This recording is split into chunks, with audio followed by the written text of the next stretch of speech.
Hi, Bridges Connor here, Get Organized with Bridges & Company. So I have a fun project today. I have a friend who just remodeled her laundry room. Actually, they pushed out a wall. She had a very small laundry room, and she busted it open, increased the footprint, and now her exact words, I am completely overwhelmed and I don't even know where to begin. So we're going to do a before and after video, and I'm going to talk about what we're going to identify, what we're going to work on, and hopefully it's a step-by-step to help you with any organizing project that you have. So come on in. This is her wonderful space, and as you can see, it's huge. And so she is completely overwhelmed with the amount of space that she has and doesn't know where to start working on things. So I'm going to show you this cabinet over here and give you a little tip. Whenever we start working with shelving, you want to start from the bottom and work your way up. She may or may not need all of these shelves, but we're going to work from the bottom and we're going to adjust shelves, and that's my dog, sorry. And we're going to work our way out. And so shelves may be removed. But the most important thing is to store it where you use it, like with like. And a lot of clients ask me, well, what do I need to buy before I show up? And I say nothing, because we don't know what kind of organizing products that you need. And generally we can repurpose, 99% of the time we can repurpose what the client already has. So anyways, Suzanne and I are going to get started, and stay tuned for an after video.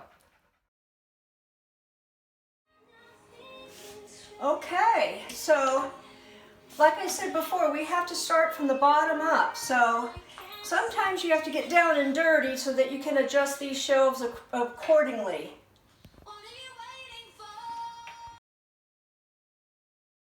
Welcome back. So Bisbee and I are going to give you an after video tour of the laundry room that we've been working on.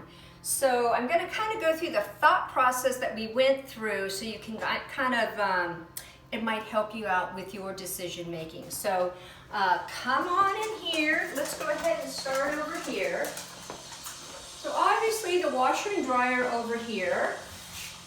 So we have the detergent and a fabric refresher. I'm a firm believer in light bulbs and batteries being in the laundry room. So anyways, that worked there. I do want to note by saying, I had mentioned in the earlier segment that you don't know what you need as far as organizing supplies until you're done. So we have some holds, we have some temporary containers that Suzanne's going to use until she can go out and purchase what she wants. So anyway, some of the containers are going to be changing, but at least we have the categories together in like with like. So over here is her dryer, and we put some of the cleaning supplies that she doesn't get to on a regular basis. It's a little hard to reach because of the pedestals below the washer and dryer, but this all makes sense here. Okay, over in this cabinet, I mentioned that we had to start at the bottom. So it's important that, interior, exterior paints are stored on the inside, because in the Arizona weather, they'll get dried up and they won't be any good. So obviously it's heavy, it's irrelevant, it's not anything you need to get to on a regular basis, so we did paints. Then we did the smaller paints and spray paints here. Now, cleaning supplies that she gets to a little bit on a more regular basis are here. This is a nice pull out so she can see what she's got. She did pull some pantry items over here, so this is very accessible at waist height. And in here, this is like lunch boxes and that type of stuff.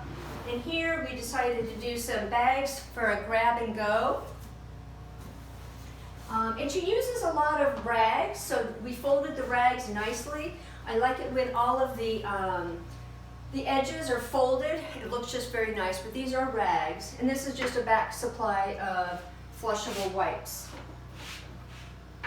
Now, when she did the space planning for her closet, she needed some additional space for her and her husband's jacket. So this is perfect out of the way. excuse me, there is going to be a freezer that is moving over here, so this is all going to go away. Cleaning supplies, very accessible, very nice. Over here, you know, we pulled some of her dishes for entertaining that she doesn't use on a regular basis. So she was able to free up some space in her pantry and her kitchen. And this is just a mop. So I have to say that we probably moved every single shelf in here. Is that an understatement, Suzanne? It's an understatement, and Bridges did an amazing job. Not something I'm any good at, by the way. Oh, well, she was the decision maker. Okay, and then over here, her, what's this called? Air fryer. Air fryer she uses all the time, so it's very accessible, and we put cookbooks and whatnot down below here that she gets to on a regular basis. And I love the bench that she added. This is great for sitting down and putting your shoes on. Okay, this area is a little tight, so I hope we can get in here. I don't know, Suzanne. Let me come to the other side. Okay, we'll go to the other side. So over here, whoop, so she's got a cat and a dog. So we actually spread these out a little bit. We took a shelf down below to create space. This is stuff that she gets to on a regular basis. Again, she wants to get some nice baskets to go in here, so it's not such an eyesore. So we have her dog supplies and we have her cat supplies here. Now we put a lot of thought here.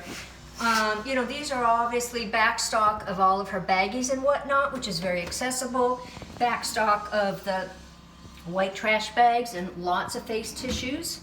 And then here, you know, she's got a housekeeper, so this is all the housekeeper supplies. I use them too. She says she uses them too. And then just some supplies that she can grab at her fingertips. So that is what we did, and for final touches, Bisbee, my dog, is breaking it in, but we have a nice area rug.